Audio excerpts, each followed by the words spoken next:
Questão 9 diz assim, ó. Um carro de 1.000 quilogramas, com 4 ocupantes de 82 quilos. Eu não estou anotando os dados para a gente poder ir mais rápido, certo? Vocês têm aí a lista, só acompanhar. Ó. Um carro de 1.000 quilogramas, com 4 ocupantes de 82 quilogramas, viaja em uma estrada de terra com costelas, separadas por uma distância média de 4 metros. Então, uma distância de uma costela para outra, em média, 4 metros. O carro trepida com amplitude máxima quando está a 16 km por hora. O que está acontecendo? Então, o carro tem a massa dele mais os 4 ocupantes dentro. Né? Isso vai fazer com que o carro, imagina, o carro tem o próprio peso dele, o próprio peso dele já faz com que ele desça um pouquinho e as molas que sustentam esse carro já ficam um pouco comprimidas. Né? Então, você tem aqui o carro, ó. Pronto. O peso dele já vai estar equilibrado, se ele estiver em equilíbrio aqui, com as forças elásticas, que a gente vai dizer que é só uma. Vai juntar todas e chamar uma força elástica total. Né? Equilibrando o peso desse carro. Certo? Quando as pessoas entram, os 4 ocupantes entram, vai baixar mais as molas, né? As 4 pessoas, o peso delas vai fazer com que a mola seja mais comprimida. Aí ele fala assim, ó. Aí ele fala dessa trepidação, a gente vai já ver isso daí, e ele fala assim, ó. Quando o carro para e os ocupantes descem, qual é a variação de altura do carro? Ora, quando eu tenho os 4 ocupantes, quem é esse peso bem aqui? mg. Bom, pronto. Então, com os ocupantes, eu vou ter o quê? Eu vou ter que o peso é a massa do carro mais a massa dos 4 ocupantes vezes a gravidade, vai equilibrar e vai baixar isso de uma distância x1. Né? Sem os ocupantes, quem é que vai equilibrar a força elástica? Só o peso do carro. Né? Sem os ocupantes, é simplesmente mg igual a k vezes um x2. Outro x. Ele quer saber, quando os ocupantes descem, qual é a variação de altura do carro? Ele quer saber quem? No caso, um menos o outro, né? Então, se você fizer ó, x1 menos x2, vai ser o quê? Vai ser, botar o g em evidência, vai ficar 4, vai ficar mzão mais 4mzinho menos m, todo mundo sobre k, né? Vou botar logo o k aqui.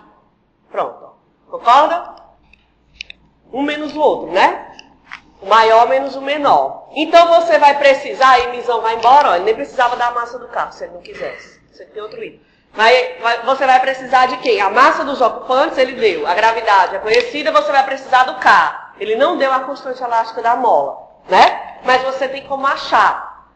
Porque ele fala que essas costelas estão separadas de 4 metros e o carro oscila, trepida com amplitude máxima, quando a velocidade é 16 km por hora. As costelas é como se fossem pequenas elevações assim na pista, ó, que estão separadas mais ou menos de uma distância fixa de 4 metros. Isso aqui é como se fosse o quê? O comprimento de onda, né? Uma distância qualquer. Vou chamar ΔX. Certo? Ora, mas eu preciso do K. Eu sei que isso aí é um sistema massa-mola, né? Então, o que eu vou escrever? Qual a ideia? Bom, eu posso dizer que o período é igual a 2π raiz de m sobre k. Posso?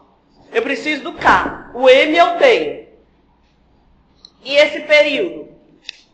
Eu tenho esse período? Não. Pronto. Exatamente. Mas eu tenho a distância entre dois altos aqui. Duas entre aspas, cristas. Então, concorda comigo que o tempo para vir daqui para cá deve ser um período, já que é o tempo entre duas repetições. Então, eu vou dizer que ΔX é igual a V vezes o período. Então, o período lá, ó, eu vou substituir por ΔX sobre V, que está em quilômetros por hora, você tem que transformar, é igual a 2π. Quem é essa massa aqui de cima que eu boto? Do carro, dos ocupantes ou de todo mundo? Só dos ocupantes? Do carro mais os ocupantes, né? 4mzinho mais mzão. Porque é quando eles estão dentro que o sistema... Pronto. Daqui você descobre o K, né? Descobrindo o K, você joga aqui dentro e descobre o X. Questão 14 diz assim, ó. Um brinquedo muito apreciado pelas crianças é o balanço elástico. Um assento sustentado por cordas elásticas. Suponha que existe apenas uma corda em cada lado, a despeito do arranjo mais realista mostrado na figura. Então ele está dizendo que só tem 2 cordas, né? Apesar de o desenho mostrar aí 4, mas vamos simplificar. Quando uma criança é colocada no assento, até assunto aí, né? Assento, certo? Ambos descem uma distância ds quando as cordas se distendem. Trate as cordas como se fossem molas. Então, quando a criança sentar, quando o assento está vazio, certo? Ele tem uma certa altura pré-determinada. Quando a criança sentar aqui, o que vai acontecer é que isso aqui vai descer um pouquinho, porque tem o peso dela, né? Digamos que o chão está aqui, ó. Certo? Então, quando ela sentar, isso aqui vai descer uma distância que ele está chamando de ds. Certo? Aí ele fala assim, ó. Em seguida, o assento é puxado para baixo de uma distância adicional dm e liberado, o que faz a criança oscilar verticalmente como se fosse um bloco na extremidade de uma mola. Então, o que vai acontecer? Você vai puxar isso aqui mais para baixo, de uma distância dm, né? E vai soltar. Aí a criança vai ficar oscilando, né? A gente vê exatamente isso aí nos parques e tudo mais. Que é justamente isso. A criança senta, baixa um pouquinho, aí ele puxa os pés da criança e solta. Ela vai ficar balançando em torno de uma posição de equilíbrio, né? Aí ele fala, cadê? Suponha que você seja um engenheiro de segurança da empresa que fabrica esse brinquedo. Você não quer que o módulo da aceleração da criança ultrapasse 0,20 g. G é a gravidade. Então ele diz que a aceleração não pode ser maior do que 0,2 vezes a gravidade, 9,8. Para que a criança não sofra um torcicolo. Se o dm é 10 centímetros, que valor de ds corresponde a esse módulo da aceleração? Então ele quer que você ache quem vai ser o ds. Né? Então vamos lá. Bom, eu sei que a aceleração que essa criança adquirir não pode ser superior a 0,20 vezes a gravidade. Essa é a aceleração máxima. Né? Mas eu sei também que a aceleração, essa daqui é a assinatura de que o movimento é harmônico simples, é você dizer que a aceleração é menos ômega 2 x de t, né? Ou xm cosseno de ômega 2. Onde isso aqui é o x de t. Ora, ele quer que a aceleração máxima seja... Vamos assistir? Vamos assistir algo? Não. Ó, ele quer que a aceleração máxima seja 0,20, né? Então, essa aceleração aqui, se eu tiver no limite da máxima, então a aceleração vai ser 0,20 g igual a menos ômega. Quem vai ser o xm? Quem vai ser a amplitude de oscilação? dm ou dm mais ds ou ds? Pronto, vamos lá. Na hora que bota a outra opção já confunde, né? Resposta. Ó, presta atenção na situação. Isso, o principal é você ver realmente quem é, nessa e em outras questões, quem é a amplitude. Isso aqui vai baixar, o assento vai baixar, não é alguém externo, é o próprio peso da criança que vai fazer o assento baixar bem aqui. Quando ele estiver aqui, é que a pessoa vai puxar e ele vai oscilar. Então, ele vai oscilar daqui para cá, ó, e para cima, né? Então, a amplitude é dm. Tá? É dm. E o cosseno de ômega t, 1, porque eu quero justamente que essa aceleração seja máxima, né? Então vai assumir o valor máximo 1. O dm ele deu. Só que ele quer o ds e não deu esse ômega 2. E aí, o que eu faço com esse ômega 2? Ora, eu sei, lá vamos demonstrar de novo. Lá no sistema massa-mola a gente mostrou isso aqui, ó. A gente mostrou que quando o bloco está sujeito só à força elástica, né, do tipo Kx, eu posso dizer que essa força restauradora menos Kx é igual a massa vezes a aceleração, menos ômega 2x. Aí eu cancelo esse x com esse x e posso dizer que o K é m ômega 2. Ou, em outras palavras, o ômega é K sobre m. Né? Guarda essa informação aí. No nosso caso, o que está acontecendo? No nosso caso, essa criança está sujeita à força peso dela, mg, e à força elástico, o sistema todo, né? Isso aí, em algum momento, vai estar em equilíbrio, concorda? Quando a criança estiver bem aqui, descido bem aqui, isso aqui é a posição de equilíbrio. Então, nessa situação, o que eu posso dizer? Que, vou fazer aqui do lado, que a força elástica, Kx, é igual ao peso, mg. Aqui aparece um ômega, ó. Mas eu sei que esse K eu posso trocar por m ômega 2, ó. Então, lá eu vou botar assim, ó. M ômega 2, x é igual a mg. Ômega 2, esse x, quem é esse x? Agora eu pergunto de novo, é dm, ds ou a soma? ds. Porque esse x aí, ó, se refere ao equilíbrio. Ele vai estar em equilíbrio quando descer ds, né? Então, ó, ds igual a g. Então, daqui eu posso tirar que o ômega 2, que eu vou substituir bem aqui, é g sobre ds, ó. G sobre ds. Jogo lá e acho ds, ó. 0,20g igual a menos g sobre ds dm. Daí eu acho o ds, né? Na verdade, esse negativo aqui, porque daqui também, eu esqueci, aqui não era para ter um negativo, né? Mas é como eu disse, o negativo, que é uma força restauradora. O negativo é só para dizer que se está oscilando para o lado positivo ou negativo do eixo, né? Não tem grandes implicações, não. Aí você acha o ds daqui. A 15, o gráfico está errado, né? Ela não é uma questão difícil, na verdade, ela não tem nem muita ligação com a parte de ondas. Você vai usar conservação de energia, que a gente já fez aqui até algumas vezes. Mas o gráfico, ele não está correto. O gráfico correto é assim, ó. Dá 15, ó.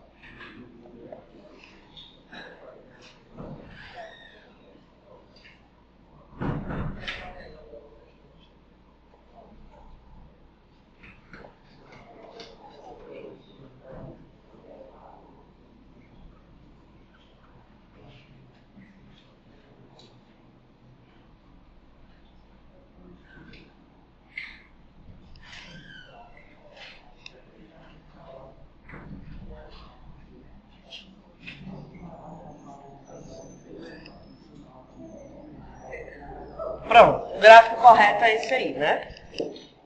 Certo? É energia por θ, tá? Não é por x. E aí o K está em milijoule, se eu não me engano, milijoule? Isso. K está em milijoule e o θ em miliradiano.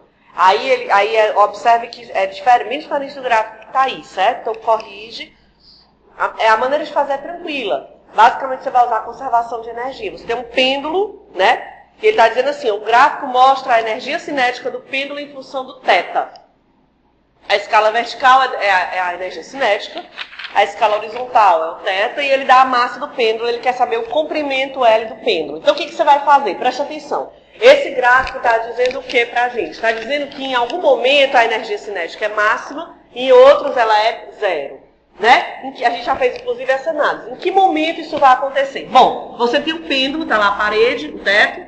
Aqui o pêndulo na posição mais baixa, né? Ele tem uma amplitude de 100 miliradianos, ou seja, ele vai oscilar entre 100 e menos 100 miliradianos, né? Aqui seria o menos θm e aqui seria o θm, certo? Aí o que você vai fazer? Bom, eu sei que quando ele está lá embaixo, quando ele estiver bem aqui, ó, na posição θ igual a zero, a energia cinética dele é máxima. Ou seja, a velocidade dele aqui é máxima.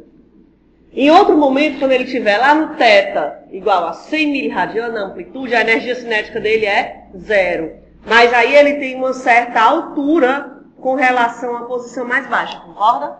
Ó, então você pode dizer que aqui nesse ponto ele tem energia potencial, gravitacional, que vai se converter em energia cinética. Né? A gente já fez várias vezes no Pessoal 1 esse tipo de questão aqui, ó. Rapidamente aqui, ó, o que você vai dizer é isso aqui, ó. Então ele vai cair uma altura H, vou exagerar aqui só pra gente visualizar, certo? Ó, aqui seria a altura que ele vai cair, concorda? H. Isso aqui tudinho é o que ele quer, o tamanho do pêndulo, L, né? Então ele vai cair uma altura H, aqui está o θ. Quem é essa alturinha daqui para cá? L menos H, ou então L cosseno de θ. L cosseno de θ. Então, se você disser que L cosseno de θ mais H vai ser o próprio L, L cosseno de θ mais H vai ser o L, daqui você tira o H, concorda? Vai ser L 1 menos cosseno. Ora, H é justamente a altura que ele vai cair. Chamei de Y aqui, né? Enfim, a mesma coisa, certo? H. Aí você pode dizer que MGH é igual a MV2 sobre 2, né? E aí você acha o L, certo? Como eu disse, não tem nem... É uma questão que realmente não tem muita parte oscilatória, não, né? Só porque é um pêndulo, mas a gente já fez esse tipo de questão antes. Lá no capítulo de conservação, né? Isso é a 15. A 16, algum problema? Não. A 17, algum problema? 17, ó. Uma mola de massa desprezível está pendurada em um teto com um pequeno objeto preso à extremidade inferior. O objeto é inicialmente mantido em repouso, na posição YI, tal que a mola está no estado relaxado. Em seguida, o objeto é liberado e passa a oscilar para cima e para baixo, com a posição mais baixa, 10 centímetros abaixo de YI. Então, você tem isso daqui, ó. Você tem aqui o teto e aqui a mola, certo? Presa a essa mola tem um objeto de alguma massa desconhecida. Aí alguém está segurando isso daqui, ó, certo? A posição aí é YI, né? Tá todo mundo em repouso, certo? Aí depois alguém vai e solta isso daqui. O que vai acontecer? Esse bloco vai descer. Como está preso numa mola, a mola vai puxar ele de volta e ele sobe. E o peso faz ele descer e a força elástica faz ele subir e ele oscila, né? Ele vai descer uma altura, ó. Em seguida, o objeto é liberado e passa a oscilar para cima e para baixo, com a posição mais baixa, 10 centímetros abaixo de YI. Então, vamos anotar isso aqui, ó. A posição mais baixa é 10 centímetros abaixo da posição que ele estava quando ele estava em equilíbrio. Certo? Aí vamos em frente, ó. Qual é a frequência das oscilações? Como é que eu acho a frequência? Primeira coisa que você vai pensar, período 2π, né? Período 2π, raiz de M sobre K, né? Então você vai escrever isso daí, ó. Aí a massa ele não deu. O K ele deu, também não deu, né? Então você vai precisar de alguns dados. Mas o que você pode dizer? Você já sabe que no equilíbrio, né? Uma questão parecida, inclusive, com outra que a gente já, aquela do balanço, né? Parecida. Ó, você pode dizer aqui que o peso mg vai estar equilibrado com a força elástica, né? Por exemplo, certo? Aí você pode dizer que esse K, ó, Kx é igual a mg, portanto, K é mg X. Aí você pode jogar aqui dentro, ó, período.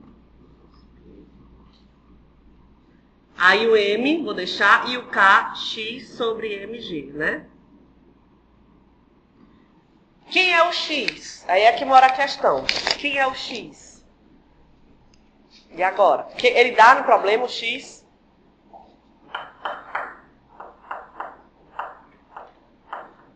Pensa um pouquinho. É 10.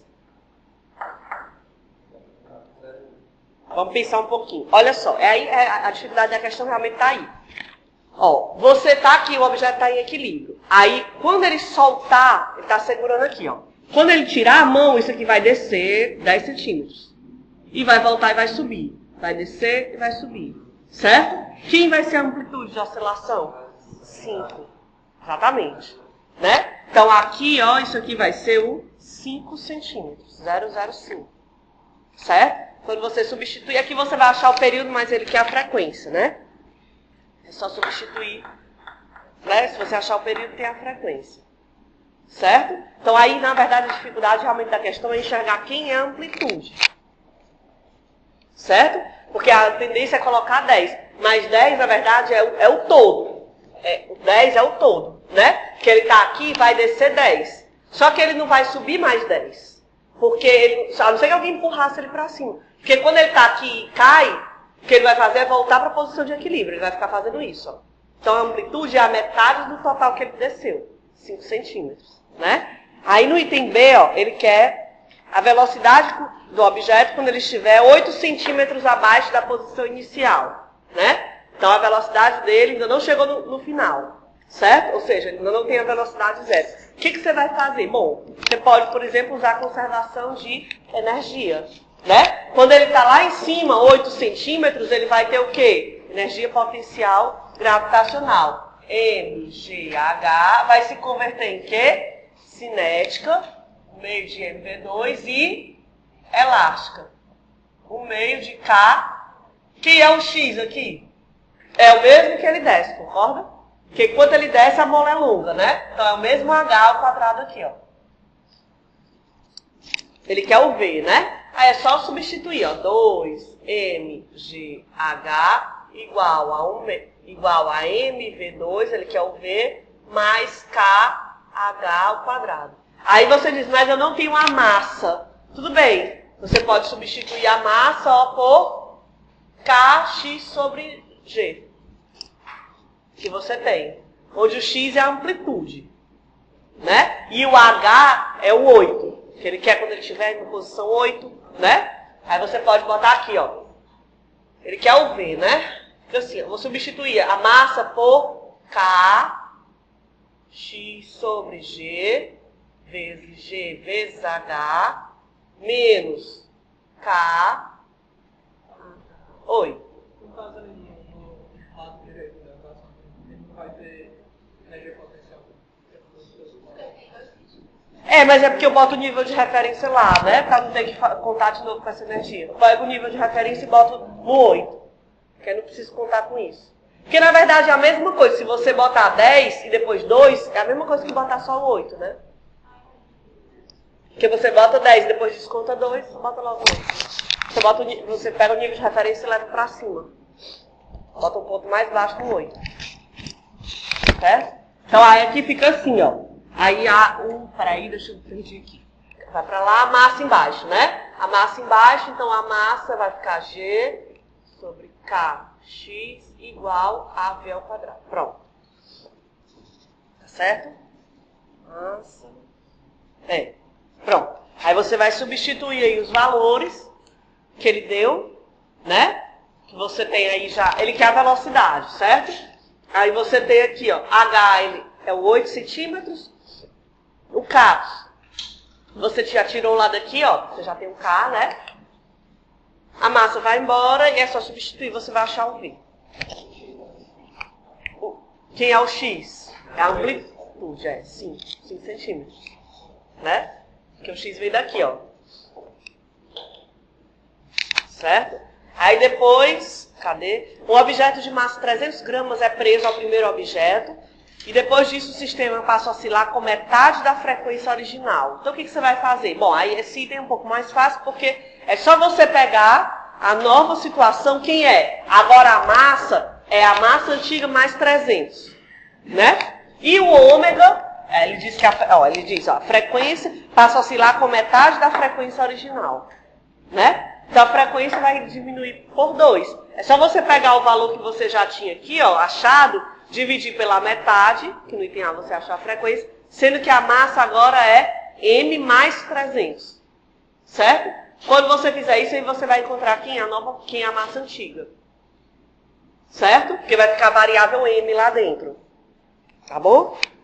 E depois do item D, a que distância abaixo de YM está a nova posição de equilíbrio com os dois objetos presos à mola. Bom, se ele quer o equilíbrio, sempre que ele falar em condição de equilíbrio, o que você pode dizer? Que o peso é igual à força elástica. Fora do equilíbrio não é verdade. Por quê? Porque o X vai crescer, o peso é constante. Ó. Mg não vai alterar. Mg é a massa vezes a gravidade, não muda. O X é que vai mudar. O X vai ser de 0 até o peso. Né? Quando a mola estiver relaxada, a força elástica é 0. Quando ela tiver o máximo de alongação ou contração, ela vai variar, vai ser diferente de 0.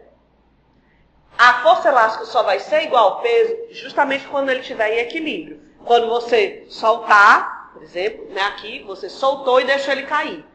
Quando ele atingiu o equilíbrio, aí a força elástica é igual ao peso. Como no item dele está falando, ó, aqui distância abaixo de YM estará a nova posição de equilíbrio. Então você vai fazer a mesma coisa aqui, só que quem é essa massa? Não é mais a massa antiga, é a massa antiga mais 300 gramas. Então, no caso, quando for fazer isso aqui, medir a metade da frequência, a massa de baixo não sobe mais 300, não? Que é a massa de baixo, né? De cá. Ah, sim, tudo bem, é. Essa sobe mais 300 aí. É. Isso não cancela, né? Não cancelaria de novo. Certo? Essa foi a 17. Vamos lá, 18. Algum problema? Sim, vamos lá, 18.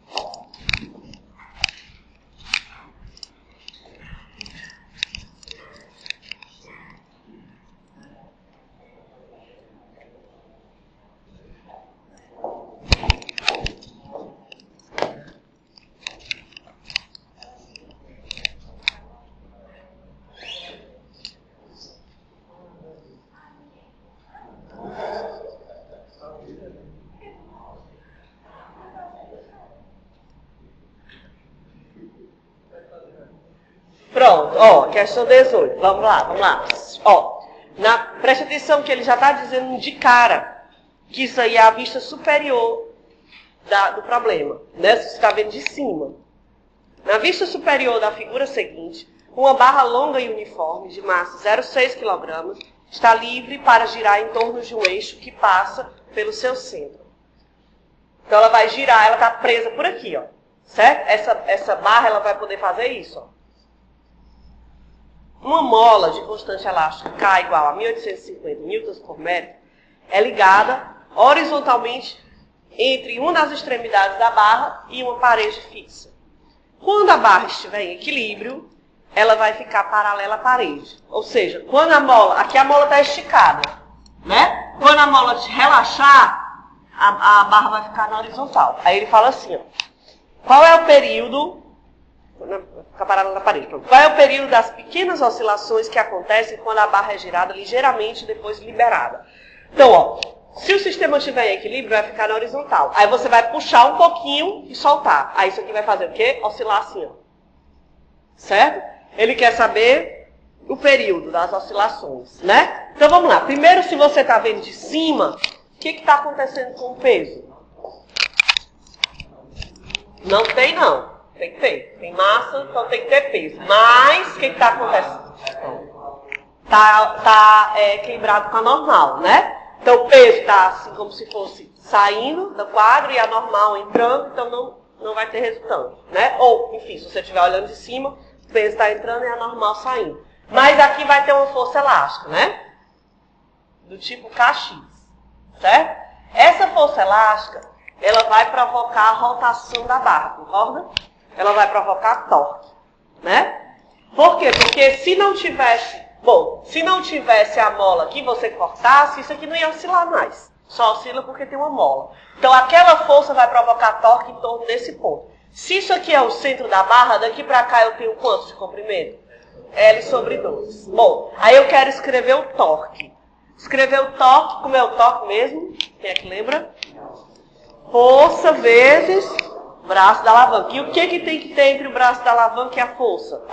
O ângulo que tem que ser? 90. Então o braço de alavanca eu não posso usar L sobre 2, porque não está 90 com a força. Ou eu decomponho a força ou eu decomponho o L. Vamos decompor o L. Pra cá, ó. Decompor o L, vou botar aqui, certo? Esse aqui vai ser o braço de alavanca. Quem é isso aqui que eu marquei em vermelho? L sobre 2 cosseno de θ. Onde está aqui o θ? Então, o torque vai ser quem? Torque é igual a força elástica vezes o braço de alavanca. L sobre 2 cosseno de θ. Mas a força elástica, como é mesmo a força elástica? Kx. Kx, L sobre 2 cosseno de θ. Né? Só que quem é esse x? Olha para a figura. Quem é esse x? Pronto. Esse x é o quanto que essa mola vai subir. Que é a mesma coisa que a distância entre a posição mais baixa da barra e o centro dela aqui que não se move. Concorda? Esse aqui é o x, ó. que é L sobre 2 seno de θ. Então, vamos substituir lá no torque. Vai ficar assim, ó. Torque é K, L sobre 2 seno, L sobre 2 cosseno, que eu vou arrumar melhor e vou dizer que o torque é quem? K, L2 sobre 4, seno, cosseno, seno. Certo? Ora, mas eu posso também dizer que torque, qualquer torque, ele pode ser escrito como uma força vezes o braço de alavanca. E, lembrando da segunda lei, F igual a MA, equivalente torque igual a I, alfa. Então, se eu escrever isso daqui como I vezes alfa, e passar esse alfa aqui para baixo, vou dizer, ou passar o I para baixo, melhor, vou dizer assim, que o alfa, vou isolar, é igual a K, L ao quadrado, cosseno de θ, seno de θ, sobre 4i, concorda? Isso daqui, ó, aí ele fala assim no enunciado, ó. Ele fala assim, ó, determine, cadê? Qual é o período das pequenas oscilações, ou seja, esse θ aqui é pequeno, né? Se θ é pequeno, o que vai acontecer com o seno de θ? Ele tende a θ.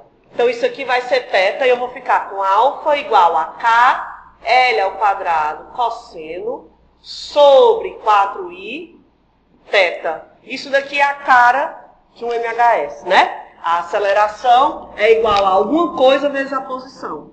Essa alguma coisa é quem? Ômega ao quadrado. Né? Então, se isso aí é ômega ao quadrado, ele quer o período, já está quase lá, né? Ômega é raiz de K, L2, cosseno de θ sobre 4i. Rapidinho aqui, ó. Ômega é 2π, ó. 2π sobre o período também. Então, achou o período, ó. Período, ó, vai ser igual a 1 sobre 2π, foi mal. Raiz de 4i sobre KL, 2 cosseno de θ. E esse θ?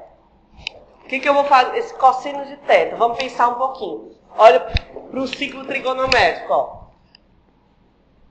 Seno, cosseno. Né? Exatamente. Para onde é que o cosseno de θ vai tender quando o θ for muito pequeno? Pronto. Quando o θ for 0, o cosseno é 1. Quando o θ for 0,1, o cosseno é bem pertinho de 1 também, né? 0,999. Então, isso aqui vai tender a 1 porque o θ é pequeno. Então, o T vai ficar 2π, raiz de 4i. Quem é o i? É o momento de inércia de uma barra. Isso não é uma barra? Qual é o momento de inércia de uma barra? ML2 sobre 12. Aí, vou botar isso aqui embaixo, ó. 1 sobre K, L ao quadrado. Cosseno de θ é 1, né? Aí vai aqui, ó, pronto. Então, o T é 2π, raiz de M sobre 3K.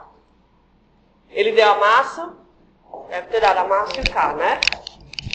Pronto, aí deu a massa e deu o K. Você acha o período. A décima ele quer, ó. Uma onda senoidal de frequência angular 1.200 radianos por segundo e amplitude 3 milímetros é produzida por uma corda.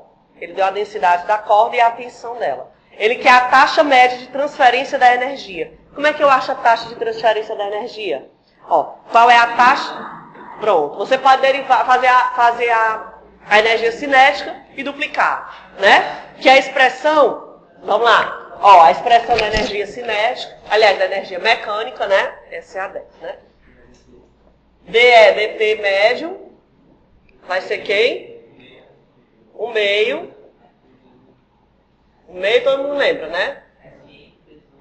O meio, né? De mi. Pronto. Para a onda na corda, né? Aí ele quer assim, ó. No caso, SM, vamos trocar pelo YM, que o S é mais quando a gente está tratando no tubo, né? Mas não tem importância não tá errado. Como é na corda, ela oscila em Y, aí vamos botar mais o Y, fica mais adequado. Aí ele pede a taxa de transferência da energia. Ora, ele dá a densidade, ele dá a frequência angular, ele dá a amplitude, só não dá a velocidade, mas dá a tensão. Então, como é que eu escrevo essa velocidade? Raiz de T sobre μ, né? Aí depois ele fala assim, ó, item B. Se ao mesmo tempo uma outra onda igual se propagar em uma corda vizinha, com as mesmas características, qual vai ser a taxa média total de transferência da energia? Ora, se você tem aqui um valor, vamos supor 2, chutar o valor, 2 watts, certo? Valor 10, pronto, vamos chutar o valor certo, 10 watts, né? Que é transferido nessa corda. Se você tem outra corda igualzinha e faz o mesmo movimento, tem 10 watts em uma corda, 10 watts na outra, 20 watts. Certo? Não tem interferência, porque são cordas diferentes. Se em vez disso, as duas ondas são produzidas ao mesmo tempo na mesma corda, ele inclusive bota em itálico aí, ó. Qual é a taxa média com a qual transportam energia se a diferença de fase entre elas for zero? Primeiro, se não houver diferença de fase, a interferência vai ser construtiva ou destrutiva? Construtiva. Se elas têm mesmas características, amplitude, comprimento de onda, o que vai acontecer com a amplitude? Duplica, concorda? Quando você pega a amplitude de uma com a amplitude da outra, se forem iguais, interferência construtiva, duplica. Né? Se você duplicar a amplitude, o que acontece com a energia? Quadruplica. Então é só você pegar a resposta do item A, que é para uma onda só, para uma onda numa corda, né? E se você tem interferência construtiva, totalmente construtiva, a amplitude duplica e, portanto, como é elevada ao quadrado, a energia quadruplica. Certo? Depois dos outros itens, ele pede se a diferença de fase for 0,4 π ou π. Primeiro, se for π, se a diferença de fase for π, essa interferência é construtiva ou destrutiva? Totalmente destrutiva. Então, a onda formada tem amplitude zero. Zero é tudo, não transfere energia, não tem onda. Né? E se ela for 0,4, é só você fazer uma regra de 3. Né? Quando ela é zero, que foi o item C, quando ela é zero, a energia é tanto. Né? Quando ela é 0,4, você faz uma regrinha de 3. Certo? Espera 10, né? A 11, algum problema? A 11, ele basicamente quer que você ache as posições dos nós e antinós. Como é que eu acho a posição de um nó numa onda estacionária? N, aliás, X, a posição, né? 11. X é igual a N. Quanto que eu tenho que andar numa onda estacionária para cair em cima de um nó? Lambda sobre 2. Né? Pronto, basicamente isso que você vai usar na 11ª, né? Quando ele for 0, você está bem aqui, no primeiro nó. Quando ele for 1, você anda meio comprimento de onda. Quando ele for 2, você anda mais meio, um inteiro. Quando ele for 3, anda 3 meios. E assim vai. Você vai cair em cima dos nós. Né? E dos antinós é um número ímpar. A 13ª, a 16ª e a 18ª, todas três, a maneira de fazer é semelhante. Justamente com mais ou menos a mesma ideia que a gente fez a quinta, que é mais ou menos isso aqui também, ó. Escrever a posição dos nós. Olha o que ele diz, ó. Você tem um experimento com uma corda. Certo? Ela está presa a um dos braços de um diapasão, que é excitado eletricamente, e oscila perpendicularmente à corda. Ou seja, a corda vai oscilar. Ela está presa a um diapasão que oscila e faz a corda oscilar. O diapasão vai vibrar com 60 Hz. Então a corda também vai ser excitada com 70 Hz de frequência. A massa da corda é dada, 0,044. Qual é a tensão que você deve submeter essa corda para que ela oscile em 2 comprimentos de onda? Bom, aí você sabe que... Oi? Você sabe, bom, 2 comprimentos de onda significa... Aqui, pronto, aqui, ó. 1 comprimento de onda, 2 comprimentos de onda. Né? Ela está presa nas duas extremidades. Se ela está presa nas duas extremidades, a gente já mostrou isso daqui, que F é igual a N V sobre 2L. Já fez essa demonstração aqui na sala. Isso serve para a corda presa pelas duas extremidades e serve para o tubo aberto, né? É a mesma ideia. Tubo dos dois lados aberto. O tubo fechado é NV sobre 4L. né? O tubo fechado, certo? Como aí é uma corda presa, aí o que você vai fazer? Bom, se eu quero que ela oscile em 2 comprimentos de onda, quantos nós ela vai ter? 1, 2, 3, 4, 5. 5 lá. N dá 5. Né? Aí a frequência ele deu é 60 Hz, o comprimento ele deu, você acha o V. Mas ele não quer o V, ele quer a tensão. Mais V é T sobre Mi. Ele não deu Mi, mas ele deu a massa e o comprimento. Ora, mais a massa, o Mi é a massa sobre o comprimento, né? Aí você acha o T, certo? Kilonewton. Não, é Newton, tá errado. A resposta é 35,64 newtons. Desse quilo não. Certo? Tirei esse casinho que realmente está errado. Certo? Essa foi a 13. Que é semelhante a 16, como eu já falei, e a 18. Certo? Bem parecida. A questão 14, você vai seguir essa ideia aqui, ó. O que ele diz? Ó? A borracha usada em algumas bolas de beisebol e de golfe obedece à lei de Hooke. Pronto. Quando ele falou isso, ele está dizendo o quê? Que a tensão vai ser uma força elástica. É basicamente esse o segredo da questão. Obedece à lei de Hooke, então a tensão vai ser do tipo Kx. Aí ele fala assim, ó. Obedece à lei de Hooke para uma larga faixa de deformações.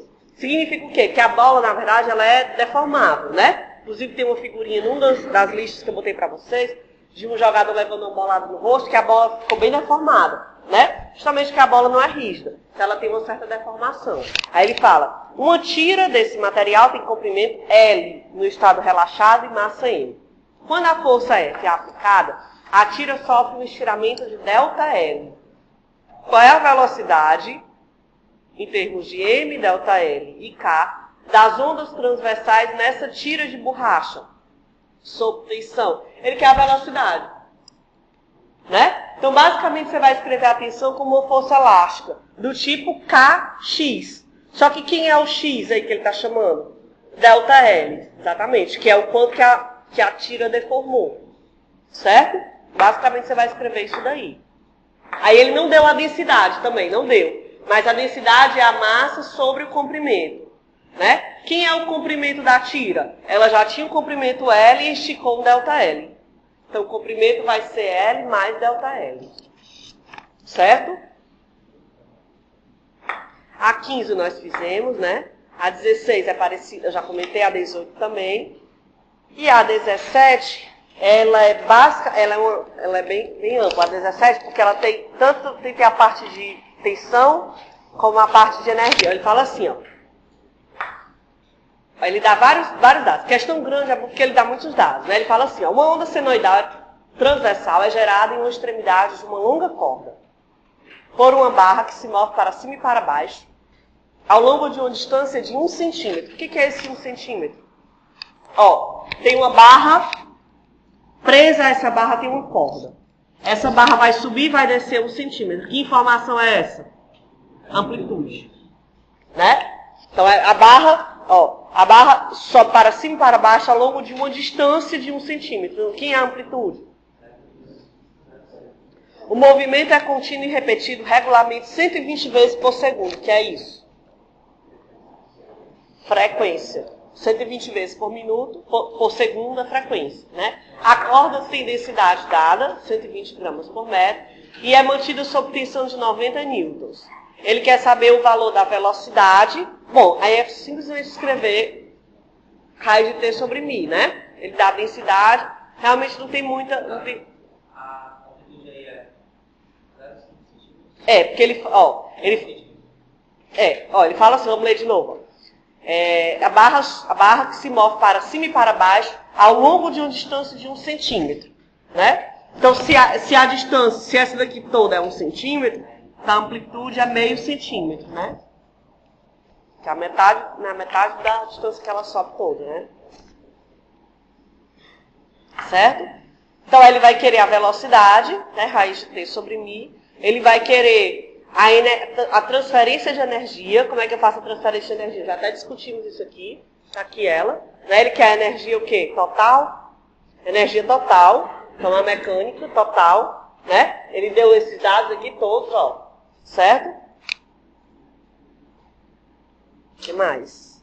Ao longo da corda, ele quer depois o deslocamento transversal quando a transferência, ele quer o Y depois, da máxima transferência de energia. Então, basicamente, o que você vai fazer é usar essa questão, ela tem tanto, você vai tanto precisar dessas informações aqui mais fundamentais, digamos assim, como a equação da velocidade, como a equação da energia, né? E também aquela expressão que a gente até já escreveu, pronto, não, apagamos, que é Y, né? X de T.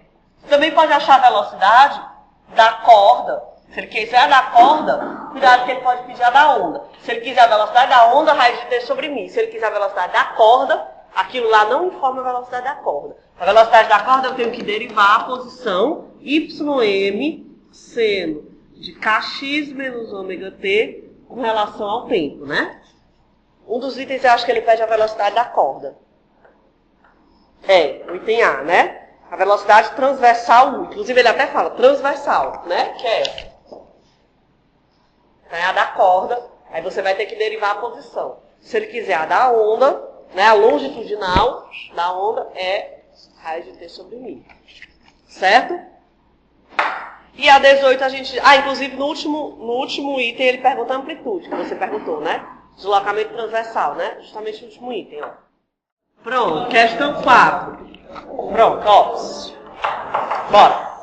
A figura seguinte mostra duas fontes pontuais, S1 e S2, que emitem sons de comprimento de onda lambda igual a 2 metros. As emissões são isotrópicas, quer dizer, isotrópica é homogênea no espaço, né?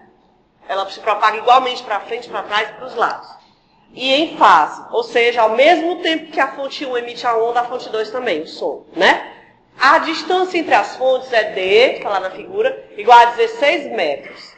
Em qualquer ponto P, ali ele, ó, sobre o eixo X, as ondas produzidas por S1 e S2 interferem.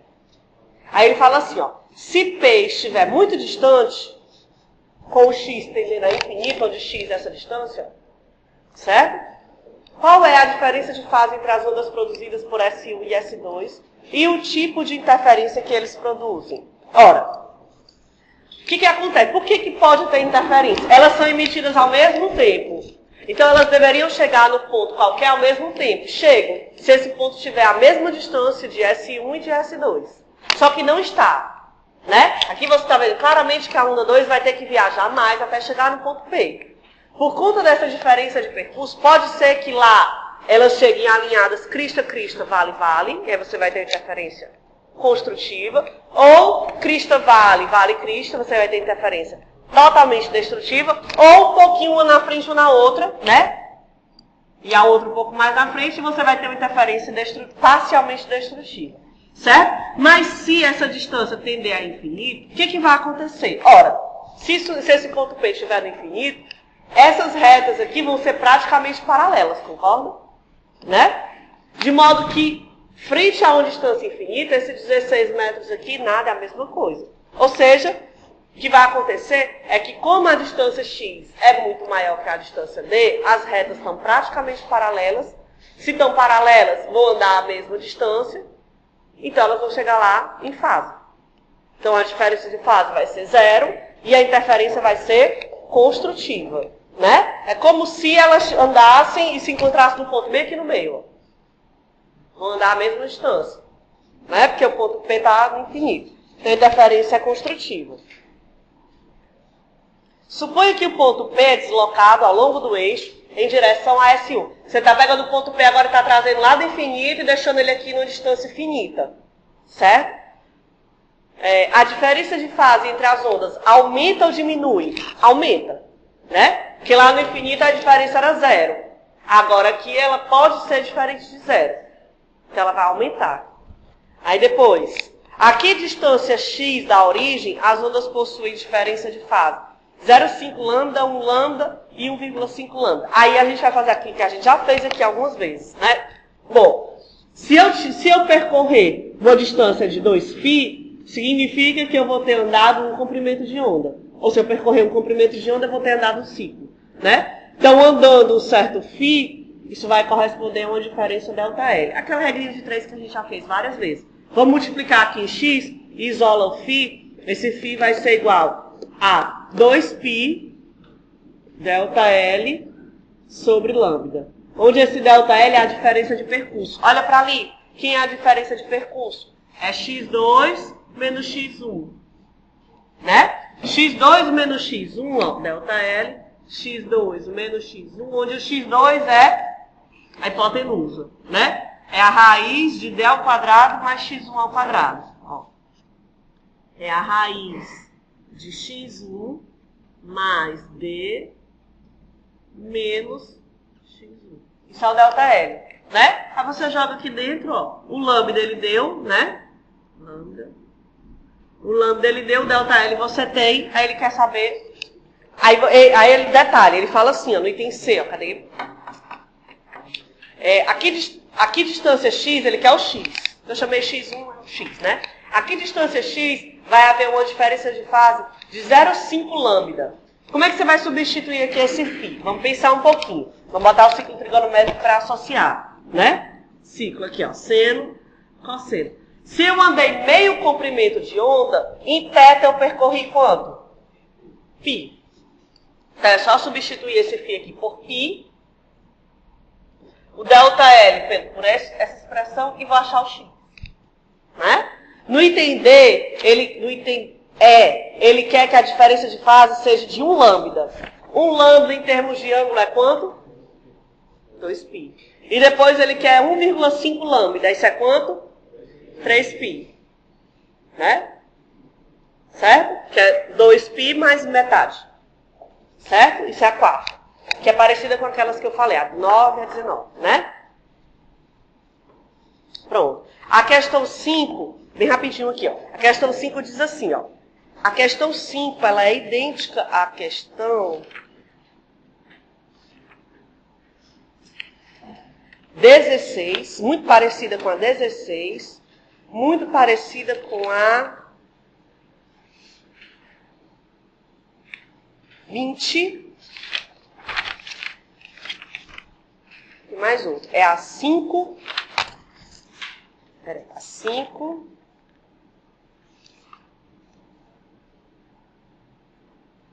A 16. A 17 tem uma semelhança de uma das massas. Bom, vamos lá. Vamos lá, fazendo aí, se eu encontrar. Ela diz assim, uma das frequências harmônicas do tubo A, que possui as duas extremidades abertas, apaguei. Duas extremidades abertas, eu posso dizer que F é como se fosse a corda. F é igual a N V sobre 2L, as duas extremidades abertas, né? Uma das frequências harmônicas do tubo A, que possui as duas extremidades abertas, é 325 Hz. A frequência harmônica seguinte é 390 Hz. O que significa isso? A frequência harmônica seguinte. Bom, se a primeira é 325, certo? Isso é um certo N, que eu não sei se é a primeira, se é a segunda, não sei. Eu sei que uma delas é 325, e é um N. A seguinte é 390. A seguinte, eu não sei quanto é a primeira, mas a seguinte eu sei que é quanto? N mais 1. Daí você vai achar uma relação, né? Porque V sobre 2L não muda. V é a velocidade da onda, raiz de T sobre μ, não vai mudar. E L é o comprimento da corda que não vai mudar. Aí você vai isolar aqui, V sobre 2L. É parecida com aquela também que a gente fez, acho que é a quarta, a quinta da lista, dessa lista. Ó. V sobre 2L, você vai isolar como F sobre N. Né? Quando tiver a frequência 1 é um N1, quando tiver a frequência 2 é um N2, só que N2 é N1 mais 1. Aí você vai achar a relação entre elas e vai descobrir quem é o harmônico. Aí depois, seguinte, ó, isso o item A e o item B. Para o item C e D, para os itens C e D, ele diz assim, ó, agora o tubo B só tem uma das extremidades abertas. Significa agora que essa frequência é quem? É N sobre V, aliás, vezes V sobre 4L, exatamente. Certo? Lembrando que esse N tem que ser um número ímpar, né? Porque o tubo aberto, um aberto e um fechado, ele só produz harmônicos ímpares. A gente mostrou aqui, né? O primeiro, o terceiro, o quinto, certo? Aí ele faz a mesma coisa, ó. O tubo com uma das extremidades abertas, ele produz uma frequência de 1080. A seguinte é 1320. Você vai fazer a mesma coisa. Certo? Aí, Isso, mais 2. Ou então você escreve esse N como 2N mais 1. Se você quiser. Aí já nem se preocupa com isso e ele já vai... O próximo, que já está dizendo que é ímpar, né? Ou então soma mais 2, porque não tem a próxima não existe. A próxima é a ímpar, né? Então, se o N for ímpar, o outro ímpar tem que somar mais 2. Certo? A 6 nós fizemos, né? A 7ª, algum problema? A 7ª, ela é muito parecida com a 8.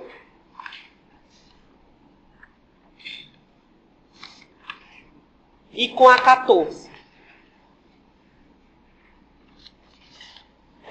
Pronto. Essas três são parecidas. 7, 8 e 14. O que ele fala? Vamos lá. Uma menina está sentada perto da janela de um trem que viaja para o leste com velocidade de 10 metros por segundo. Então, o trem está indo para o leste, né? Essa é a 7. Oeste, leste. O trem está indo para o leste, certo? Com velocidade de 10 metros por segundo. O trem é a fonte, é o trem que vai apitar. Ele não diz ainda mais. Então, a velocidade da fonte, chama como no livro, é 10 metros por segundo. O tio da menina está parado na plataforma e observa o trem se afastar. Então, o tio dela deve estar aqui no oeste, né? O tio é o detector, né? Quem vai ouvir o apito do trem. O apito da locomotiva produz um som com uma frequência de 500 Hz. O ar está parado. Qual é a frequência que o tio vai ouvir? Então, o que está acontecendo aí? Aproximação ou afastamento? Afastamento. O tio está parado, a velocidade do detector é 0 e a fonte se move a 10 metros por segundo. Então, a frequência que o tio ouve vai ser a frequência original vezes V. Vou botar aqui, ó. VS da fonte, né? O detector está parado. Então, isso aqui é 0. A fonte se aproxima ou se afasta do detector? Se afasta. Afastamento aumenta ou diminui a frequência? Aumenta. Então, aqui embaixo é positivo ou negativo? Positivo, né? Pronto. Esse é o item A. Que frequência a menina ouve? A mesma. Não tem efeito Doppler para ela, porque ela está dentro do trem. Então, ela vai ouvir sempre a mesma frequência. Certo? Um vento vindo do leste. Então, o vento vem do leste, ó. O vento vindo do leste começa a soprar a 10 metros por segundo. Qual é a frequência que o tio passa a ouvir? Então, vamos lá. Agora, você tem outro fator aí que vai se mover também, que é o vento. Aí você vai ter que adotar um referencial. Por exemplo, eu vou adotar o vento como referencial. Certo? Aí, para ele, o resto vai estar se movendo ou em repouso. Vamos analisar. Se o vento for o meu referencial, está aqui a expressão, né? Vou botar ela aqui geral. Ó. F' é igual a F, V mais ou menos VD, sobre V mais ou menos VS. Primeiro, vamos lá. O trem está partindo para o leste. E o vento vem do leste. Se eu parar o vento, para o vento, o que vai estar acontecendo com o trem? Vai estar se aproximando dele, se afastando, com que velocidade? Quando eu tenho duas coisas que se movem em sentidos opostos, se eu quiser parar uma delas e usar a velocidade relativa, a outra tem que vir com que velocidade? A soma, né? Então, no caso, para o vento, a fonte se aproxima, né? A gente vai falar com a velocidade de 20. A velocidade da fonte seria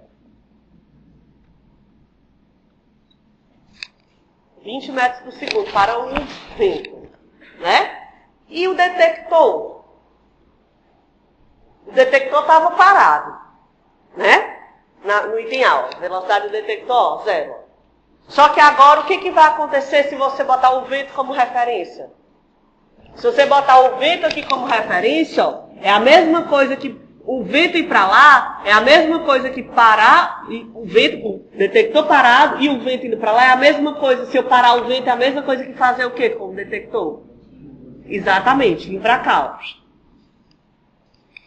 Né? Então aí, e com que velocidade? 10. Então se você for montar a equação, ó, vai ficar F' igual a F, V mais V do detector sobre V mais V da fonte. Por isso que eu disse para vocês, nem sempre aquela combinação mais, menos, mais pode ser seguida. Porque você tem que ver quem que se aproxima e quem se afasta. Ó, para o ar, certo? Para o ar, se ele estiver parado, o trem vai para lá com 20 metros por segundo, se afastando dele. Afastamento aumenta a frequência. Aumenta a frequência positivo no denominador. O detector se aproxima dele, né? A aproximação faz o que com a frequência? Aumenta a frequência. Então, aumenta a frequência no numerador mais. Certo? Então, você tem que ter uma análise bem calma quando você tem movimento do meio. Ou da água ou do ar, né? Inclusive, aquela questão do submarino, ele até fala assim, ó. Ele se move em águas paradas, aí não tem problema. É como o vento parado, não vai influenciar. Agora, se há movimento, aí você vai ter que levar isso em conta. Você vai ter que botar o referencial, o melhor, quer dizer, não é o melhor, mas assim, o que se costuma fazer, o usual, é você colocar o referencial no meio. E olhar quem que se move ou não com relação a ele. Lógico que se você botar o referencial no tio, não vai estar errado, né? Você vai ter que fazer as considerações colocando o referencial ou no próprio trem, ou enfim, ou na menina. O referencial que você escolher não vai influenciar na sua resposta. Mas você vai ter que ter cuidado como é que vão ser essas velocidades e a questão do sinal, certo? Isso aí é idêntico para a oitava, próximo, né, que está lá. Justamente, ó, o vento sopra a 12 metros por segundo. A de baixo, logo abaixo, né? E a 14, mesma coisa. É um vento que sopra a 30,5 metros por segundo no sentido contrário ao do trem. Mesma coisa, idêntica a essa daí. Certo? Aí você vai ter que tomar cuidado para ver. Se você puser o referencial no ar, quem para ele se aproxima e para ele se afasta. Certo? Vamos lá, ver se dá tempo mais alguma. A 9 nós fizemos, né? A 10ª, eu vou ver aqui a 10ª, ver se dá tempo de comentar. A 11ª nós fizemos. A 12ª é só regrinha de 3. A 13ª, ele dá a potência, né? Você vai lembrar que a intensidade, a primeira coisa que ele dá, ele dá a intensidade do som. Ele dá a intensidade do som como 0,080 watts por metro quadrado. Potência por área, né? Certo? Você vai escrever justamente intensidade, a definição. Intensidade sonora é potência por área. Aí ele quer saber o quê? A potência. É muito fácil. Daí é igual a potência sobre a área sendo de uma superfície de uma esfera, ele deu o raio, deu a intensidade, só achar a potência. Bem fácil, né? Depois ele quer saber se estiver a 5 metros da fonte, só mudar o raio embaixo, né? E depois a 10 metros. Faz de novo, mudando o raio para 10 metros. Certo? Essa é a 13, né? A 14 é, de novo, efeito Doppler com o movimento do ar, certo? A 15, ela é parecida, eu apaguei. Ela é muito parecida com uma que a gente colocou aqui da energia. Lembra que a gente fez uma é idêntica. Ó, você tem uma, só que em vez de uma corda é um tubo. Lembra que a gente fez aqui uma questão que eu disse que tinha uma corda e você calculava a energia. 1/2 de μ, V, vezes Y, M, exatamente. Aí depois ele botou 2 cordas separadas, né? A gente simplesmente somou. Depois fez a mesma coisa, essa daqui é idêntica. Só que é um tubo sonoro. Certo? A mesma coisa. Ele dá a frequência angular, a amplitude, o raio interno do tubo, que é a taxa média de transferência da energia. O meio, né? Aquela expressão que a gente já escreveu aqui. De ρ, VA, ômega, SM ao quadrado. A energia, né? 1/2 porque é a energia toda. 1/4 se fosse usar cinética. Depois, se ao mesmo tempo uma onda se propaga igualzinha no tubo vizinho, não tem interferência. Simplesmente soma. Né? Aí depois, Se, em vez disso, você produzir as ondas no mesmo tubo, qual vai ser a taxa média de transferência da energia quando a diferença de fase for zero? De novo, vamos pensar. Quando a diferença de fase é zero, a interferência é construtiva ou destrutiva? Construtiva. O que acontece com a amplitude? Dobra. A energia depende do quadrado da amplitude. Então, se a amplitude dobra, a energia quadruplica, né? Depois, a diferença de fase sendo π. Se a diferença de fase for π, a interferência é destrutiva. Não tem onda, não tem transporte de energia, zero. Mesma coisa, mesminha da outra. Certo? A questão 16 é parecida com essa dos nós. Você vai fazer aqui, ó. Certo? Muito semelhante. Ele fala que ele dá o comprimento do fio, a densidade linear, μ, né? Ah, peraí. Inclusive essa daí, na verdade, ela devia estar na outra lista, né? Que é de uma corda. Ó. Uma corda de violino igual a 30 centímetros. Não, anula nada. Nada de anular. Você vai usar velocidade como raiz de t sobre μ, certo? Anule não. Vamos lá. A 17. Um poço. Ó, a 17 ele não fala, ele fala. Um poço com paredes verticais e água no fundo vai ressoar com 7 Hz. E nenhuma outra frequência mais baixa. Se ele não vai ressoar com nenhuma frequência abaixo de 7 Hz, é porque 7 Hz é a frequência fundamental. Primeiro harmônico, ou seja, esse N é igual a 1. É a primeira frequência, né? Aí ele fala assim, ó.